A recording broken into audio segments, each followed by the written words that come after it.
yo lo veo de una forma distinta. ¿Por qué?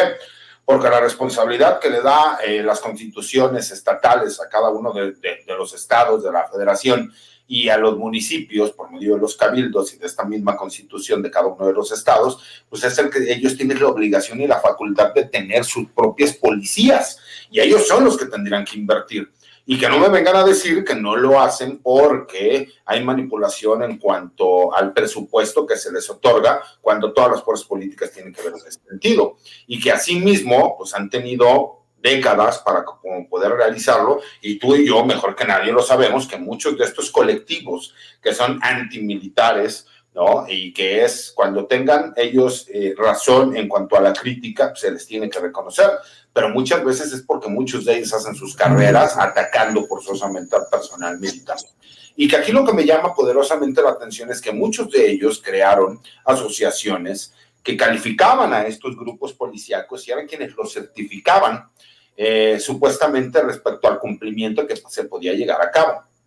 Y entonces, si cada uno de los municipios y cada uno de los estados no cumplen con las obligaciones que se les requiere, si no hacen el trabajo necesario, porque realmente no tenemos esa estructura, pues entonces es muchísimo más fácil seguir echando la culpa a la federación. Recordemos, para que la gente más o menos tenga idea, desde los tiempos de Enrique Cervantes Aguirre, lo que empezaron a hacer fue que cuando el personal militar era solicitado por los gobiernos de los estados o incluso para Pemex o CFE, la Secretaría de la Defensa Nacional les cobraba por el movimiento de estas tropas que no estaban contempladas dentro del presupuesto de la Secretaría de la Defensa Nacional. Y que era como que la caja chica, ¿no? Y que al principio sí se le daba una compensación al militar, pero que posteriormente eso era única y exclusivamente para quienes estuvieran en la plana mayor de la Secretaría de la Defensa, lo manejaran como ellos mejor les convenga. Y ahí es donde viene la parte de la rendición de cuentas de la que tú hablas, ¿no? Que desafortunadamente a los militares no les gusta que llegue nadie a cuestionarlos, ¿no? Que a mí me permitan y a ti te permitan ciertas cosas, y eso muy de vez en cuando, porque nos han tocado que nos hagan reclamos tanto públicos como de forma privada grande, ¿no? Es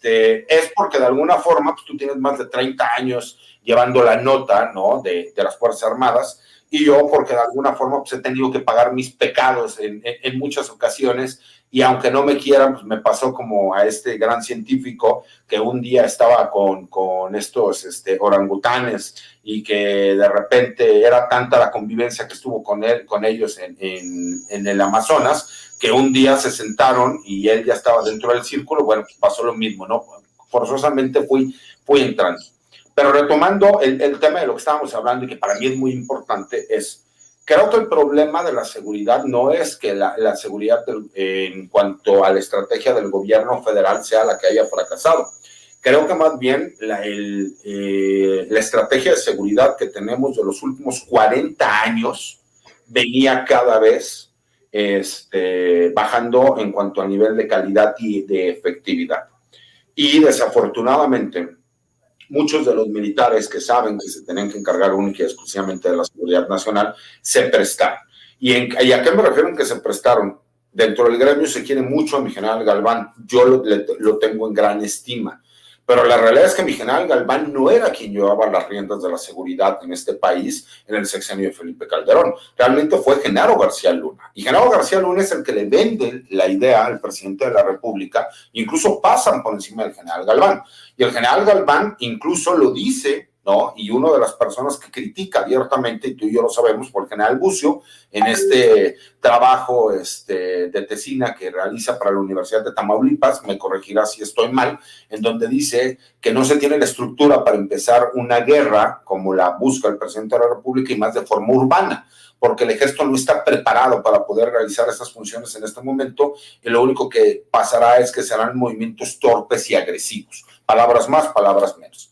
Y creo que el general Galván vende caro el hecho de que lo sacan a una estrategia que no se debería de haber realizado y que no se contemplaba, aparte de que fuera correcta, y es cuando le hace un chantaje, por así decirlo, al presidente de la República, le dice: si usted quiere que mis soldados salgan a arriesgar la vida, la libertad, y que seamos juzgados el día de mañana por la historia, entonces usted necesita compensarlos. Y al soldado, la forma en cómo lo puedes compensar es con mejores saberes, con mejores beneficios para su familia y todo lo demás, ¿no? Y creo que esa es la forma como fuimos viendo que subió a tal grado el nivel de violencia por parte del gobierno, que lo que hizo también fue elevar la respuesta en cuanto al nivel de violencia de los grupos criminales. Y ahí es donde a mí me interesa, porque tú tienes un punto de vista y tienes conocimiento de mucha de esa información, que es el hilado fino que yo quiero que la gente pueda entender, mi querido Jorge. Sí, nada más quería precisar, tocaste un punto fundamental, muy importante, en cuanto a la coordinación. De hecho, hace un par de días en otra conversación, en otro foro, se habló de esto, y creo que es muy importante esto que tú dices en cuanto a los gobiernos estatales. Este discurso, esta manera de llevar las cosas de López Obrador, comenzando por las famosas mañaneras, que los lleva a echarse sobre los hombros toda la responsabilidad desde el ámbito federal en cuanto a la estrategia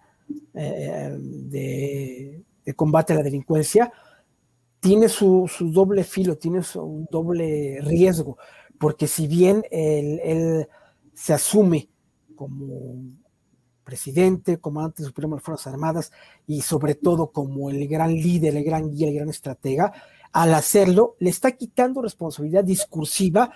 mediática y operativa incluso a los gobiernos estatales, y ya está él resintiendo esta situación justamente porque las cifras de homicidios dolosos, de desapariciones, de feminicidios, de otra clase de delitos que no son necesariamente de orden federal, sigue aumentando, y aumenta porque son delitos que se cometen en los estados y que deberían de atender las autoridades estatales y municipales. Y esto tiene que ver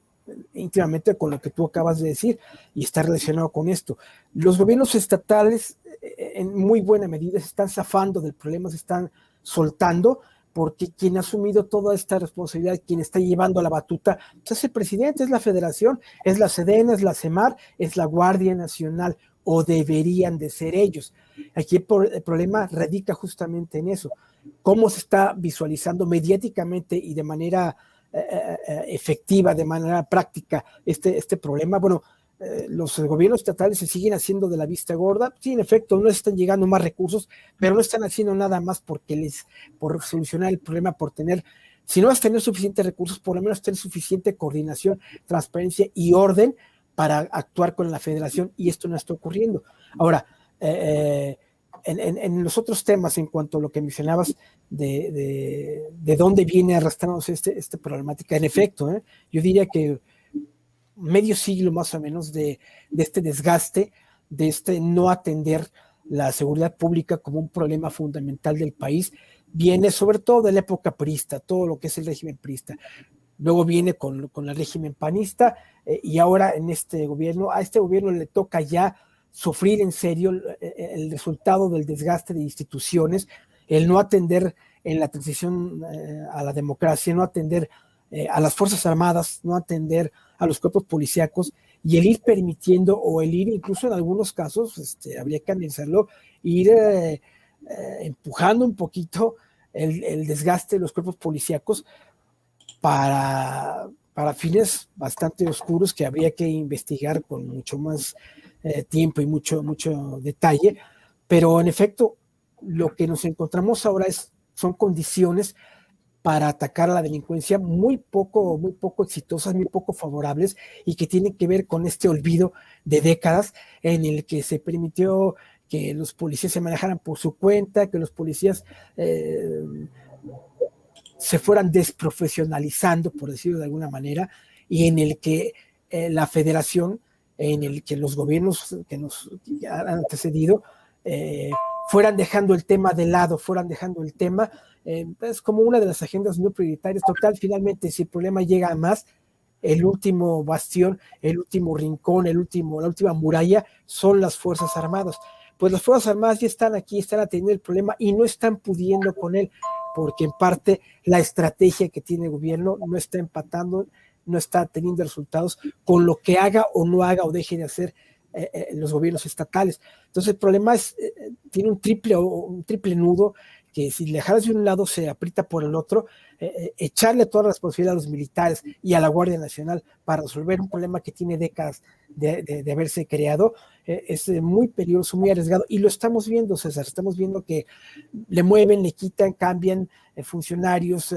tratan de rehacer algunas zonas en cuanto a despliegue de seguridad, y el resultado es el mismo prácticamente, y se avanza muy poco, y estamos ya iniciando la segunda parte del gobierno de López Obrador. Ya tendría que haber resultados concretos, no el 3% que nos dice López Obrador en su mañanera más reciente sobre el tema. Tendría que haber algo más concreto, no solo en cuanto a números, sino en cuanto realmente al control de zonas en el país que están bajo dominio de los cárteles y de otros grupos locales, ¿no? Este es el gran problema. Sí, claro, lo hemos visto, donde yo lo he tratado de explicar. Ya no es nada más los famosos carteles de la droga que tenían esa capacidad de controlar grandes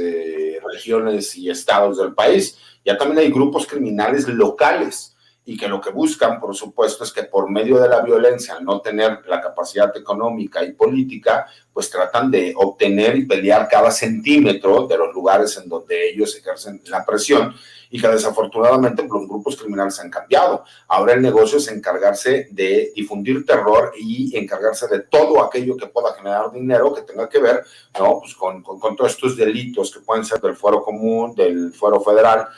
Pero creo, y tú no me dejarás mentir, que hemos visto un desgaste natural de las mismas Fuerzas Armadas. ¿En qué sentido? Cuando las Fuerzas Armadas dejan de reaccionar, como pasó en el sexenio de Felipe Calderón, cuando empiezan a ser juzgados, como empieza a suceder en el sexenio de Peña Nieto con el general Cienfuegos, donde vemos un general Cienfuegos que sale a pedir perdón de forma pública desde el campo militar número 1, por el hecho de que se ve a una soldado que está viendo cómo torturan a una mujer, un elemento femenino de la Policía Federal. Y ahí sale él a pedir perdón y da un mensaje hacia la población civil de que no se van a permitir este tipo de acciones, pero el problema es que al interior del gremio lo que demostró es: no vamos a meter las manos al fuego por ustedes, y si ustedes cometieron un error, ese es problema de ustedes. Y entonces hubo un gran cambio de un sexenio a otro. En un sexenio vas a salir a arriesgar la vida, la libertad, el no estar con tu familia, el que te puedan procesar y cómo te juzgará la historia. Para el siguiente sexenio decirle: sigues haciendo lo mismo, pero aparte,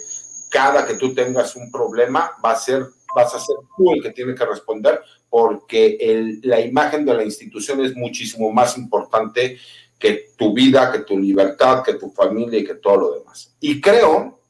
que eso afectó muchísimo la moral del personal militar. Creo que el famoso espíritu de cuerpo lo vimos muy deteriorado. Llega el presidente de la República, Andrés Manuel, les promete en los primeros días en el campo militar número 1 que él les va a aumentar el sueldo. Ese aumento de sueldo será para los demás abajo y hasta el último para los demás arriba y en menor proporción, y eso ilusiona dentro del gremio, y hasta el día de hoy no se ha realizado, y sé que se va a realizar por todas estas obras que se están llevando a cabo y que los gananciales serán de las Fuerzas Armadas. Pero creo que ahorita ya podremos empezar a ver no solo los resultados de la estrategia, sino la forma de coordinación y trabajo. ¿Y a qué me refiero? De las elecciones en donde hubo 15 estados de la República, en donde hubo elecciones, Morena gana el 11, y aunque hay un 12º estado que es del Partido Verde, en teoría podría existir la coordinación de trabajar de forma coordinada con Presidencia de la República y con el gobierno federal.